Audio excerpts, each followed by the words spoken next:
Well, the Green Bay Packers go with another defensive player in the first round, a trend that we have somewhat gotten used to as they go with Lukas Van Ness, the edge rusher from Iowa, as their selection. Look, you can't go wrong adding a talented defensive player, a very big-bodied guy that not super experienced, but tested really well at the combine, got a lot of great length, and he's going to be potentially a very highly impactful rookie. We've got joining us, host of On My Block, Mike Wahle, former Packer. Mike, what do you think of this pick? I was thinking this was going to be Jackson Smith-Njigba, that they were going to go with the receiver, some weapons for Jordan Love, but they go with another defender. What do you think? I didn't think they were going to go with receiver. I think with the 13th pick in the draft, when you have a guy like Jordan Love, young guy who needs offensive stability around him, I was hoping they'd go with Broderick Jones with that pick up a left tackle. Bakhtiari's getting a little bit older. Broderick Jones comes in, plays left guard. Look, it's never bad to invest in the trenches. We know this. We know, and you watch the 49ers, you look at the Philadelphia Eagles, two best teams in the NFC, they invest in the trenches. So Lukas Van Ness is a project. For the 13th pick, it just seems like it's a bit of a stretch. I really like the way he uses his hands. He has a wrestling background, but he just doesn't have a ton of experience. Doesn't have a ton of moves.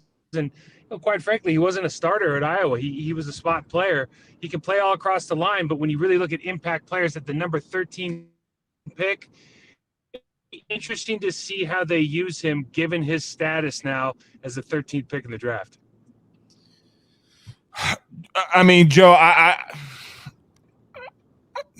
again, another pick. I was going to say something bad about Lukas Van Ness, but I'm not going to do it, right? But another pick where it's you pick the highest guy on your board without getting a need, right? And so we've been doing that all night. This is, I think, the 12th time that we've done that so far. I agree with Mike here in reference to everything he says. I can't add anything else than what Mike had to add.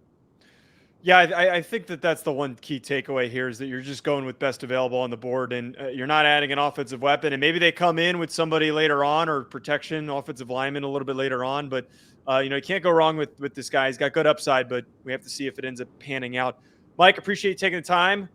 Folks, make sure you go and check out On My Block, which is you can find anywhere. You can catch your podcast, YouTube, wherever. Much appreciated, and we'll see what happens for the rest of this Packers draft. You guys have a good night. Thanks, man.